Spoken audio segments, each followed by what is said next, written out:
Assalamualaikum warahmatullahi wabarakatuh. Bismillahirrahmanirrahim.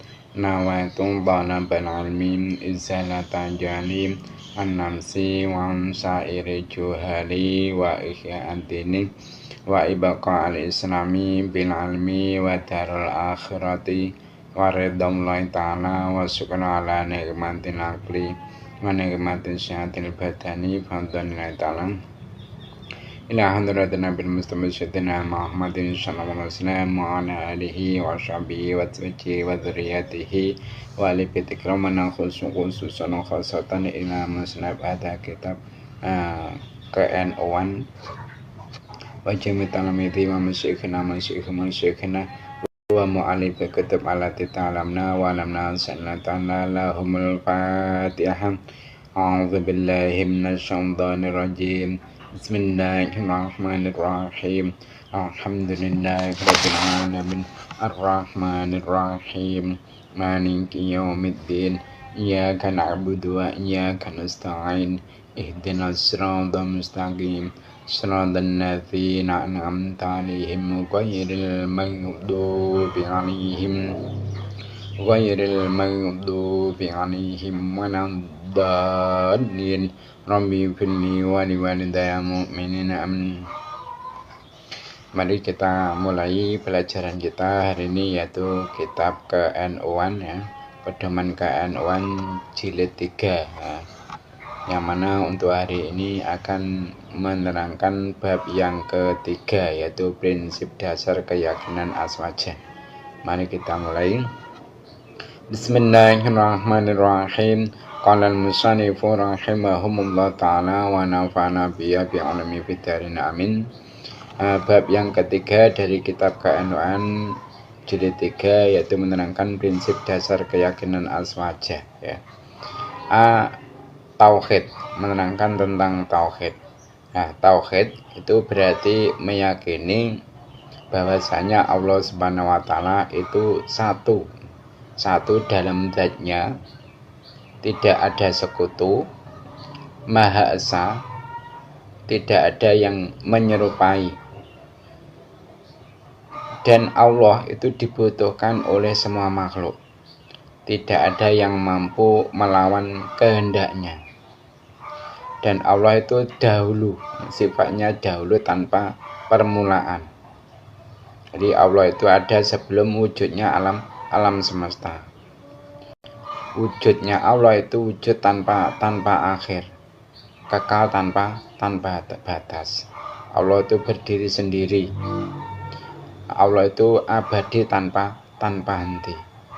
Allah selalu memiliki sifat kesempurnaan dan keagungan.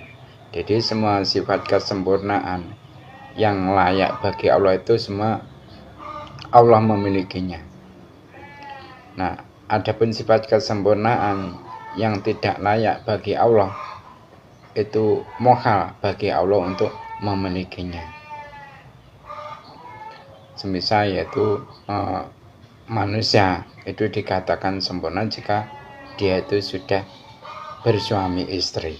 Maka sifat yang sempurna seperti itu tidak layak bagi Allah. Dan Allah itu tidak pernah sirna. Allah itu maha awal dan maha akhir, maha mengetahui segala sesuatu. Kesucian Allah Subhanahu wa taala. Jadi meyakini bahwasanya Allah Subhanahu wa taala itu adalah zat yang suci. Maksudnya apa? Maksudnya Allah Subhanahu wa taala itu zat yang sempurna dari sifat kurang. Allah itu tidak berupa jisim, tidak terbatas oleh dimensi ruang dan waktu. Allah itu tidak serupa dengan ciptaannya, dan Allah tidak ada yang menyerupainya. Allah itu bukan merupakan sifat, Allah tidak berubah, dan kelak di surga dapat dilihat, Allah itu dapat dilihat dengan mata oleh orang-orang mukmin. Jadi orang-orang yang beriman yang masuk surga itu nanti bisa melihat zatnya Allah dengan mata mata telanjang. Nah, C, sifat-sifat Allah Azza wa Jalla. Aswaja atau ahli sunnah wal jamaah itu memiliki keyakinan bahwasanya Allah Subhanahu wa taala itu memiliki 20 sifat wajib. Nah, artinya mustahil, tidak mungkin bila Allah Subhanahu wa taala itu tidak memiliki sifat-sifat tersebut. 20 sifat itu adalah apa? Satu, yaitu sifat wujud. Artinya apa? Artinya Allah itu ada. Nah, sifat ini disebut dengan sifat namsiyah, kebalikan dari sifat wujud. Apa sih sifat kebalikan dari sifat wujud? Yaitu sifat adam, maksudnya tidak ada. Jadi Allah itu mempunyai sifat wujud. Nah, sifat wujud ini adalah merupakan sifat namsiyah, sifat yang menunjukkan adanya zat. Nah, yang nomor 2 yaitu sifat qidam. Jadi meyakini kalau Allah itu bersifat qidam. Yang dimaksud dengan sifat qidam itu adalah apa? Adalah wujudnya Allah itu tanpa permulaan. Jadi keberadaan Allah itu tidak ada permulaannya. Nah, lawan sifat qidam itu adalah apa? Hudus, maksudnya baru muncul. Nah, yang ketiga, sifat wajib yang pasti dimiliki oleh Allah adalah sifat baqa. Artinya Allah SWT itu kekal tanpa batas. Nah, lawan sifat baqa adalah fana atau binasa. Jadi nggak mungkin kalau Allah itu binasa. Nah, yang nomor 4, sifat yang pasti dimiliki oleh Allah adalah mukhalafatul lil hawadis. Artinya tidak menyerupai makhluk. Allah itu berbeda dengan makhluk, baik dari segi zatnya, sifatnya maupun fi'liyahnya. Nah, lawan sifat mukhalafatul lil hawadis adalah mumatsalah lil hawadis, yaitu menyerupai terhadap ciptaannya. Jadi nggak mungkin kalau Allah itu sama dengan ciptaannya, ada keserupaan dengan ciptaannya. Nah, yang nomor 5, sifat yang pasti dimiliki oleh Allah adalah apa? Sifat qiyamuhu binafsihi.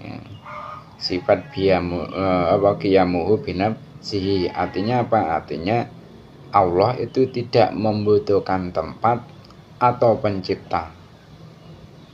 Nah, lawan sifat ini adalah apa?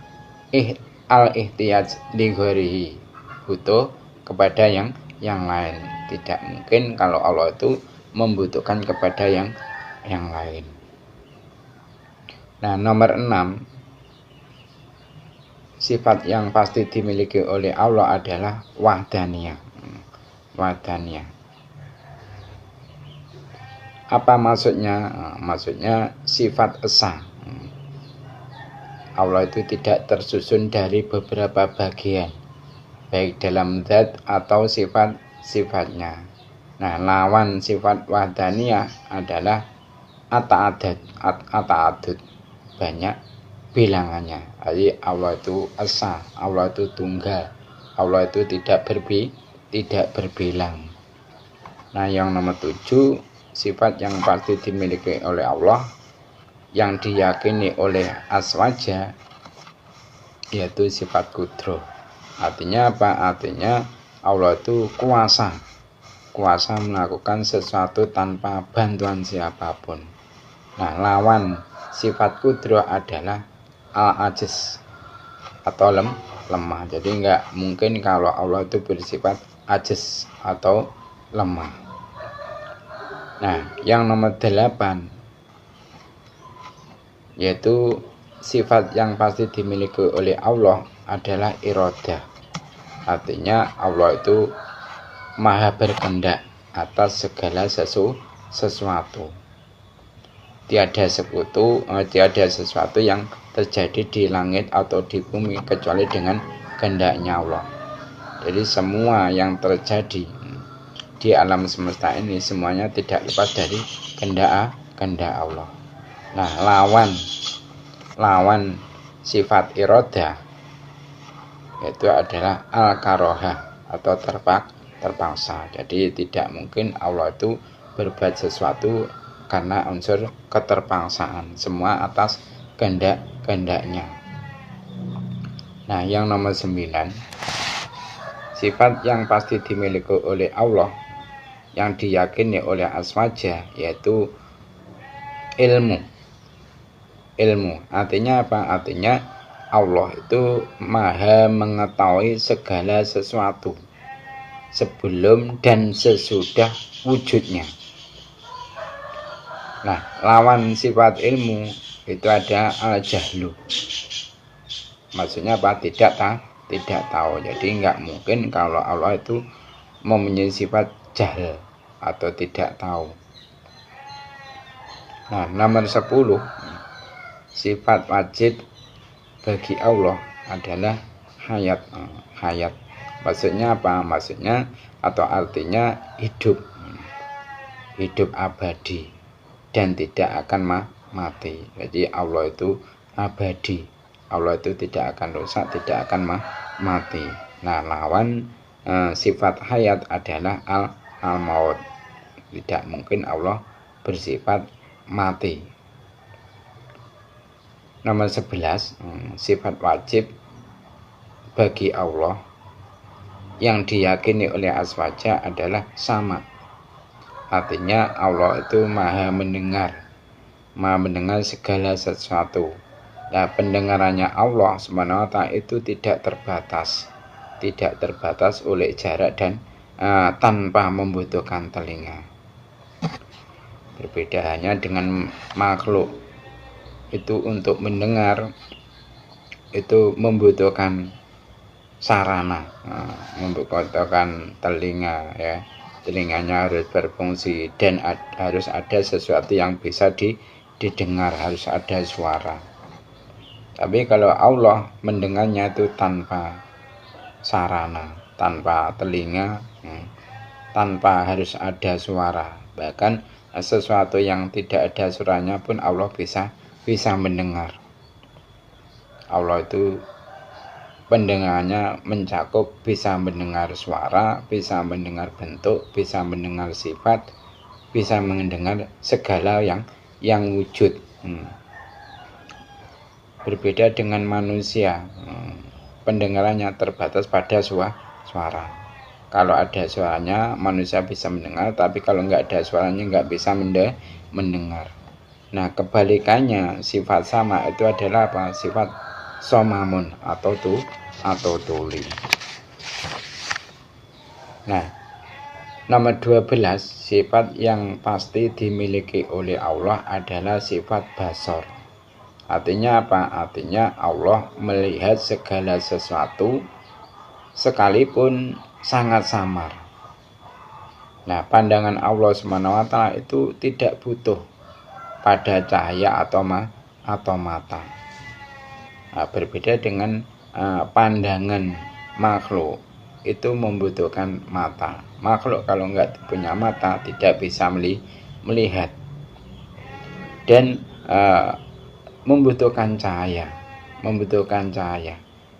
Makhluk walaupun punya mata, kalau nggak ada sinar, nggak ada cahaya, dia tidak bisa melihat sesuatu. Dan juga harus ada sesuatunya. Walaupun ada matanya, ada cahaya, tapi nggak ada sesuatunya, tidak bisa melihat. Nah, lawannya sifat basor yang pasti dimiliki oleh Allah adalah apa? Sifat umyun, buta ya. Jadi tidak mungkin kalau Allah itu buta. Yang nomor 13, sifat wajib bagi Allah Subhanahu wa Ta'ala yang diyakini oleh aswaja adalah kalam. Artinya berfirman. firman Allah Subhanahu wa taala itu tidak menyerupai pembicaraannya makhluk. Jadi perkataan Allah itu tidak sama dengan perkataan makhluk. Nah, firman Allah itu tanpa suara dan tanpa huruf. Nah, lawannya sifat kalam adalah sifat bakam atau bisu. Jadi nggak mungkin kalau Allah itu tidak bisa berbicara, tidak mungkin Allah bisu. Yang nomor 14, sifat yang pasti dimiliki oleh Allah adalah kaunuhu qadiran.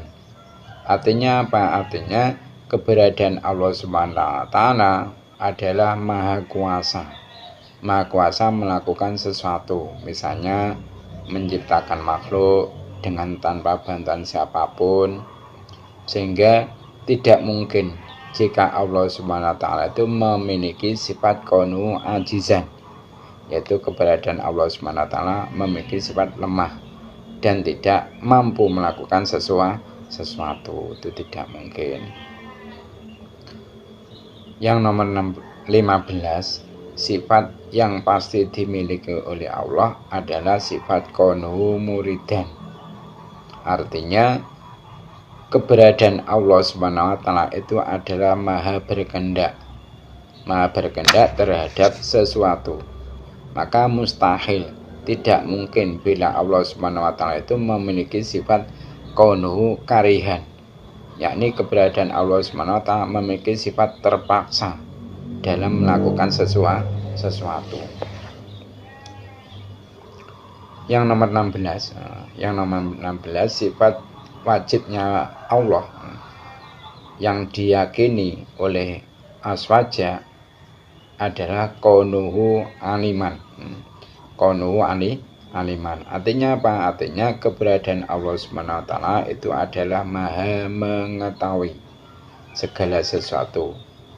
Sehingga mustahil atau tidak mungkin jika Allah Subhanahu wa taala itu memiliki sifat kaunuhu jahilan, yakni keberadaan Allah Subhanahu wa taala memiliki sifat tidak mengetahui. Nah, yang nomor 17, sifat yang pasti dimiliki oleh Allah adalah apa? Kaunuhu hayyan. Kaunuhu hayyan artinya keberadaan Allah Subhanahu wa taala adalah maha hidup. Allah itu maha hidup. Maka mustahil atau tidak mungkin bila Allah Subhanahu wa taala itu memiliki sifat kaunuhu mayitan, yakni keberadaan Allah Subhanahu wa taala memiliki sifat mati. Yang nomor 18, sifat yang pasti dimiliki oleh Allah Subhanahu wa taala adalah kaunuhu sami'an. Artinya keberadaan Allah Subhanahu wa taala itu adalah maha mendengar segala sesuatu yang wujud. Nah, sehingga tidak mungkin bila Allah Subhanahu wa taala itu memiliki sifat kaunu asom. Apa maksudnya? Yakni keberadaan Allah Subhanahu wa taala itu memiliki sifat tidak mendengar. Jadi nggak mungkin kalau Allah itu tidak bisa mendengar. Allah pasti bisa mendengar. Nah, yang nomor 19, sifat yang pasti dimiliki oleh Allah adalah kaunuhu basiron. Artinya keberadaan Allah Subhanahu wa taala itu adalah maha melihat segala sesuatu yang wujud, sehingga tidaklah mungkin bila Allah Subhanahu wa taala itu memiliki sifat kaunu ama, yakni keberadaan Allah Subhanahu wa taala itu bersifat tidak melihat. Nah, yang nomor 20, sifat yang pasti dimiliki oleh Allah adalah sifat kaunuhu mutakaliman. Artinya apa? Artinya keberadaan Allah Subhanahu wa taala itu adalah maha berfirman. Nah, firman-Nya Allah itu tanpa suara dan tanpa huruf. Dia, maksudnya Allah itu tidak seperti pada makhluk. Maka mustahil bila Allah Subhanahu wa taala itu memiliki sifat konu abkam, yakni keberadaan Allah Subhanahu wa taala memiliki sifat tidak berfirman itu mustahil. Jadi tidak mungkin kalau Allah itu bisu, tidak bisa bicara, itu tidak mungkin. Selain itu Allah Subhanahu wa taala juga memiliki sifat jaiz. Sifat jaiznya Allah apa? Yaitu fi'lu kulli mumkinin autarku. Artinya apa? Artinya Allah itu melakukan sesuatu yang mungkin atau meninggalkan. Jadi Allah itu berhak melakukan sesuatu yang mungkin ataupun Allah juga berhak meninggalkan sesuatu yang mungkin. Nah, yang dimaksud mungkin adalah makhluk.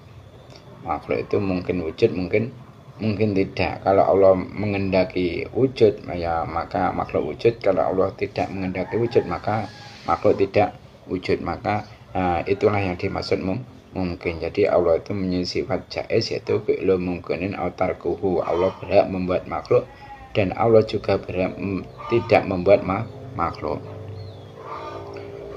Nah, di antara sesuatu yang mungkin adalah apa? Adalah menciptakan makhluk, mengutus para rasul, memberi daya, rezeki dan lain-lain. Nah, sekarang membahas tentang makna kerasulan. Kerasulan. Perlu sampeyan ketahui, yang dinamakan nabi itu siapa? Nabi itu adalah orang laki-laki yang mendapatkan wahyu syariat untuk diamalkan. Jadi nabi itu adalah orang laki-laki. Jadi tidak mungkin kalau nabi itu perempuan. Maka kalau ada orang perempuan kok mengaku menjadi nabi, jelas itu bohong.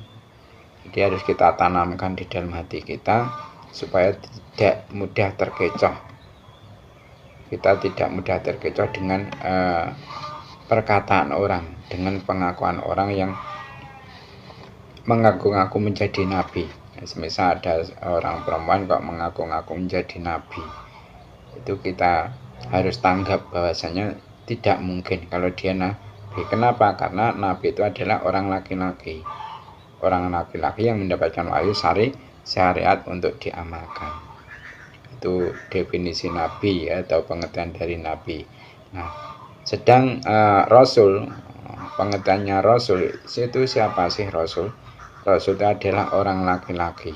Jadi orang yang menjadi rasul itu pasti orang laki-laki yang mendapatkan wahyu syariat untuk diamalkan serta harus disampaikan kepada makhluk. Jadi perbedaannya antara nabi dan rasul, kalau nabi itu orang laki-laki yang mendapatkan wahyu syariat untuk diamalkan. Nah, sedangkan rasul adalah orang laki-laki yang mendapatkan wahyu syariat untuk diamalkan untuk dirinya sendiri, serta dia itu harus menyampaikan kepada makhluk. Nah, para nabi dan para rasul itu memiliki sifat wajib, mesti sifat yang pasti dimiliki. Jadi para nabi dan rasul itu memiliki sifat wajib, muhal, dan sifat jaiz. Nah, sifat wajib di sini artinya apa? Artinya sifat yang pasti ada pada nabi dan rasul. Sifat yang pasti ada pada nabi dan rasul. Nah, sifat mokha apa artinya? Sifat mokha itu artinya sifat yang tidak mungkin ada pada diri nabi dan rasul. Nah, sedangkan pengertian sifat jaiz itu apa? Sifat jaiz itu adalah sifat yang mungkin dimiliki oleh para nabi dan rasul. Nah, sekarang perlu sampeyan ketahui bahwasanya sifat wajib bagi para nabi dan rasul itu ada 4. Apa? Yaitu 1 sifat sidik. Sifat sidik.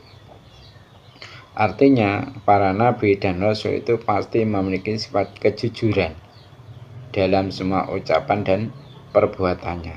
Jadi tidak mungkin kalau mereka itu memiliki sifat kidib, yaitu sifat bohong, walaupun dalam urusan yang sangat kecil. Nah, yang kedua, sifat wajib bagi para nabi dan rasul adalah sifat amanah.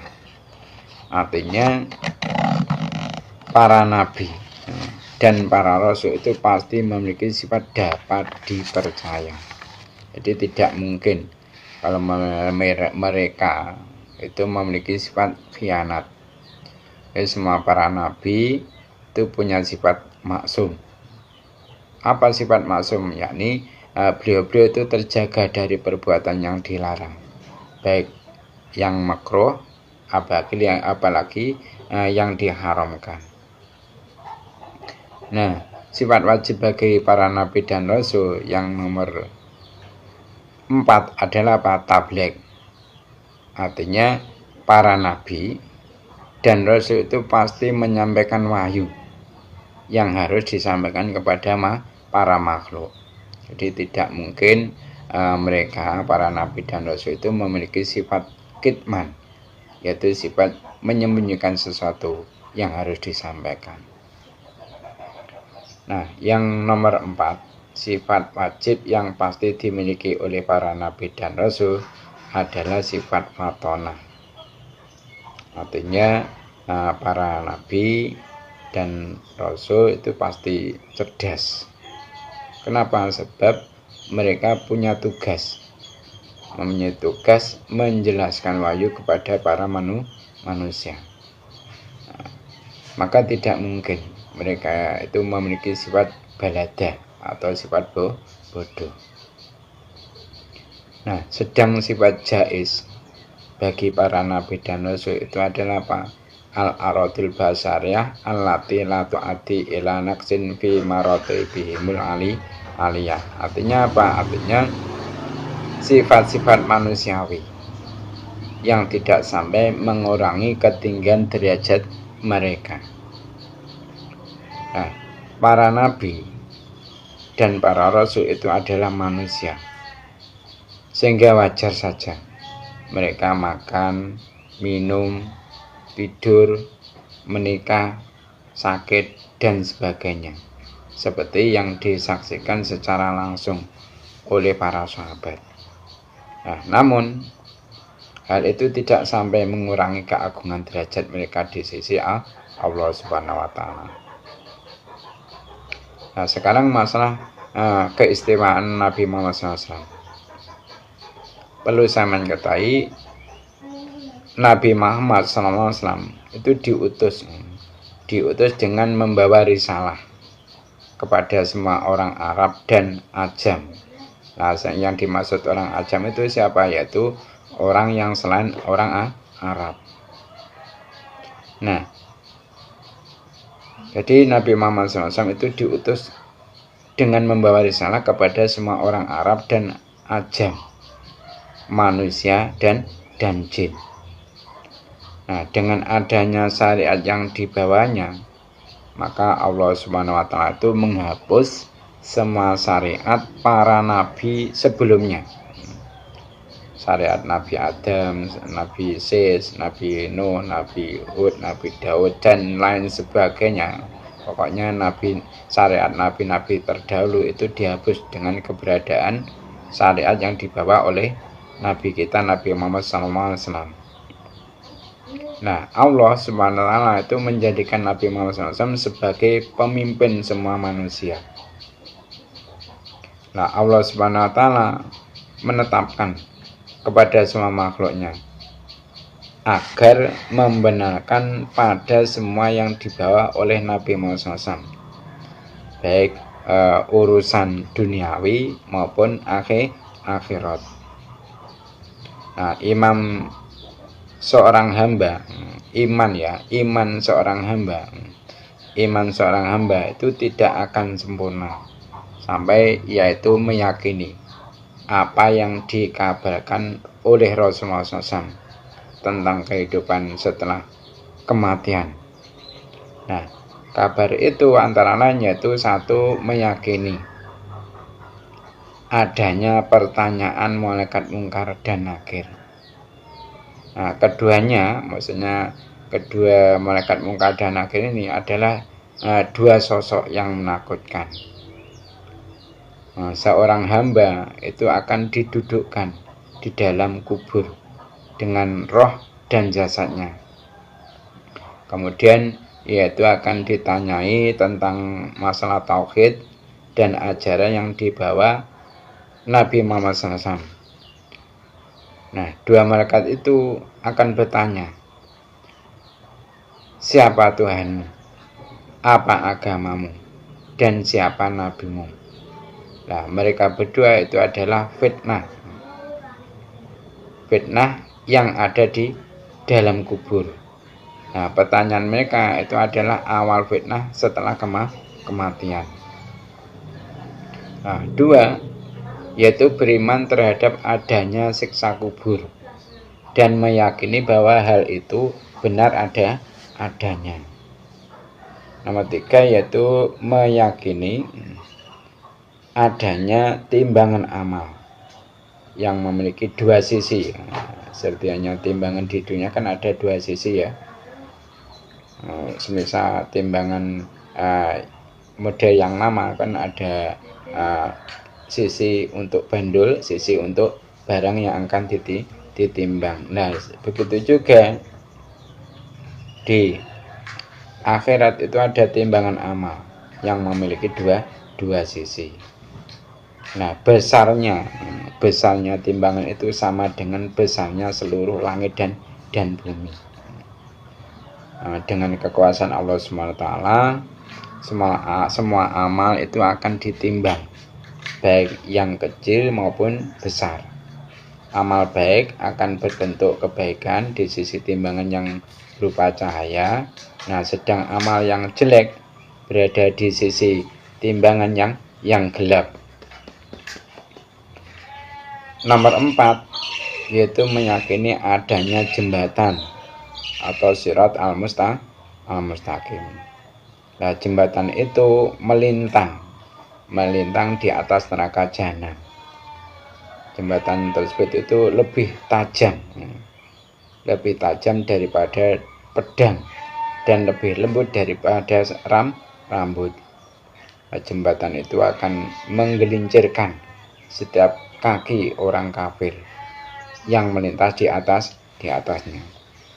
Nah, sedang orang muslim itu akan melintas dengan mudah hingga mereka itu sampai ke surga, tempat yang abadi.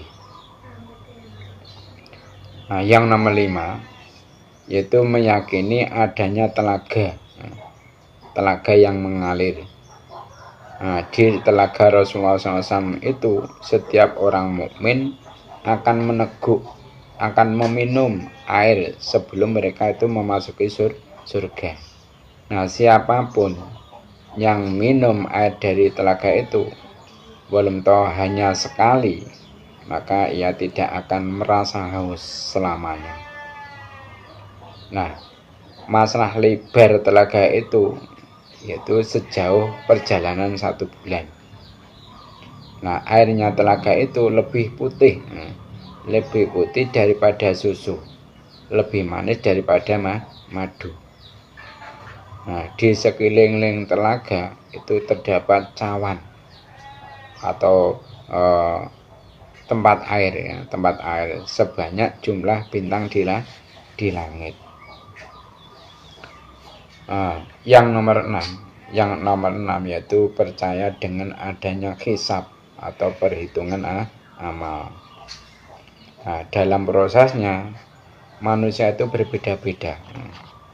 Ada yang dipersulit ketika dia itu dihisab, itu ada yang dipersulit, dan ada yang mendapatkan kemudahan. Jadi ketika dihisab itu dia itu dipermudah. Ada pula yang masuk surga tanpa dihitung amal perbuatannya, yaitu tanpa dihisab, tanpa dihitung amal perbuatannya langsung dimasukkan surga itu juga ada. Nah, mereka itu adalah al-muqarrabin, maksudnya orang-orang yang tanpa dihitung amalnya langsung masuk surga, itu adalah al-muqarrabin, maksudnya orang-orang yang dekat kepada Allah Subhanahu wa Ta'ala. Nah, yang nomor 7 yaitu meyakini bahwa semua orang yang memiliki iman dari orang yang masuk di neraka itu akan dikeluarkan. Jadi orang-orang yang beriman itu walaupun masuk neraka, dia tidak abadi di neraka. Suatu saat ketika batas siksaannya itu sudah selesai, dia akan dikeluarkan dari neraka, walaupun setelah disiksa terlebih dahulu. Nah, sehingga tidak ada yang tersisa di neraka jahanam. Jadi orang-orang yang beriman itu walaupun imannya sedikit, itu nanti akhirnya juga akan dientaskan dari neraka, dimasukkan ke surganya Allah setelah dia disiksa, dihukum. Nah, yang nomor 8 yaitu beriman dengan adanya syafaat atau pertolongan dari para nabi, ulama, syuhada, dan sebagian orang mukmin sesuai dengan kedudukan mereka di sisi Allah Subhanahu wa Ta'ala. Nah, sedang orang mukmin yang tidak memiliki penolong, maka akan dikeluarkan dari neraka, sehingga tidak ada seorang mukmin yang kekal di neraka, walaupun hanya terdapat sebutir sawi dari keimanan di dalam hatinya. Nah, nomor 9 yaitu meyakini keutamaan para sahabat Nabi Muhammad SAW, serta meyakini bahwa yang paling utama setelah Rasulullah SAW adalah siapa? Sayyidina Abu Bakar radhiyallahu, kemudian Sayyidina Umar radhiyallahu, lalu Sayyidina Utsman radhiyallahu, nah selanjutnya yaitu Sayyidina Ali radhiyallahu. Jadi kita itu harus husnudzon, harus berprasangka baik dan memuji kepada mereka. Kenapa? Karena Allah Subhanahu wa Ta'ala dan Nabi Muhammad SAW telah memuji mereka. Nah, pujian yang dilontarkan oleh Allah dan Rasulnya seperti tertuang dalam ayat Al-Quran dan hadis. Allah Subhanahu wa Ta'ala di dalam surah At-Taubah ayat 100 beliau berfirman, "Was-sabiqunal awwaluna minal muhajirina wal ansari walladzina tabauhum bi ihsanin radhiyallahu anhum wa radu anhu wa a'adda lahum jannatin tajri tahtaha an-naru khalidina fiha abada dzalikal fawzul 'adzim." Apa artinya firman Allah tadi? Artinya orang-orang yang terdahulu dan yang pertama-tama masuk Islam dari golongan muhajirin dan ansor dan orang-orang yang mengikuti mereka dengan baik, Allah ridho kepada mereka dan mereka pun ridho kepada Allah, dan Allah menyediakan bagi mereka surga-surga yang mengalir sungai-sungai di dalamnya selama-lamanya. Nah, mereka kekal di dalamnya. Itulah kemenangan yang besar. Nah, begitu juga di dalam surat Al-Hasyr Allah berfirman, lil fuqara'il muhajirin alladzina ukhriju min diyarihim wa amwalihim yabtaguna fadlan minallahi wa ridwana wa yansurunallaha wa rasulahu ulaika humus shadiqun. Apa artinya firman Allah tadi? Artinya juga bagi orang fakir yang hijrah, yang diusir dari kampung halaman dan dari harta benda mereka karena mencari karunia Allah dan keridhaannya, dan mereka menolong Allah dan Rasulnya, maka itulah orang-orang yang benar. Nah, begitu juga Nabi Muhammad SAW, beliau itu bersabda, qala Nabi SAW, la tasubu ashabi falau anna ahadakum anfaqa mithla uhudin dhaban ma balagha mudda ahadihim wala nasifahu. Rawal Bukhari wa Muslim. Artinya apa? Janganlah kalian itu mencaci para sahabatku. Sebab apa? Sebab andai kalian itu mensedekahkan emas sebesar gunung Uhud, maka tidak akan sebanding dengan pahala satu mud dari yang disedekahkan mereka, maksudnya para sahabat, dan tidak pula sebanding dengan setengahnya, yang mana hadis tersebut adalah merupakan hadis yang diriwayatkan oleh Bukhari Muslim. Jadi barang siapa yang meyakini hal tersebut, maka ia itu termasuk golongan yang benar dan tergolong aswaja, serta terhindar dari kesesatan dan golongan ahli bid'ah. Semoga kita semua ini oleh Allah Subhanahu wa taala diberi keyakinan yang sempurna dan dapat konsisten dalam memegang teguh ajaran agama Islam ini. Amin. Nah, sekarang kesimpulan dari apa yang kita terangkan mulai awal hingga akhir tadi. Kesimpulannya, keyakinan dasar dan dari doktrin aswaja itu adalah dengan meyakini bahwa Allah Subhanahu wa taala itu memiliki beberapa sifat yang tidak bisa dipisahkan dari zatnya. Nah, setiap orang yang beriman itu wajib dia itu meyakini bahwa Allah Subhanahu wa taala memiliki sifat-sifat kesempurnaan yang layak dengan keagungannya. Nah, seorang mukmin itu harus meyakini bahwa Allah itu mustahil atau tidak mungkin memiliki sifat kekurangan yang tidak layak dengan sifat keagungannya. Nah, sebenarnya ulama aswaja itu tidak membatasi sifat-sifat kesempurnaan bagi Allah SWT dengan sejumlah sifat tertentu. Setiap sifat kesempurnaan layak disandang kepada keagungan Allah SWT, maka sifat tersebut layak kita nisbatkan kepada Allah SWT. Sehingga sifat-sifat Allah Subhanahu wa ta'ala itu sebenarnya tidak terbatas pada 99 saja, itu tidak. Tidak hanya berhenti di situ, kita juga harus meyakini atas keberadaan sejumlah rasul dan nabi yang oleh Allah SWT diperintahkan untuk menyampaikan risalah agama.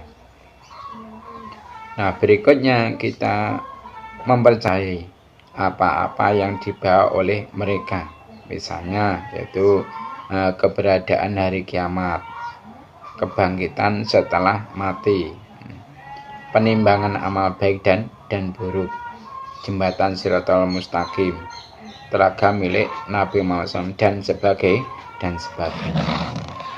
Mungkin itu saja yang dapat saya sampaikan untuk pertemuan pelajaran hari ini.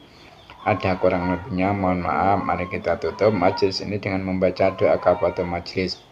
Subhanakallahumma wa bihamdika asyhadu an la ilaha illa anta astaghfiruka wa atubu ilaik. Wassalamualaikum warahmatullahi wabarakatuh.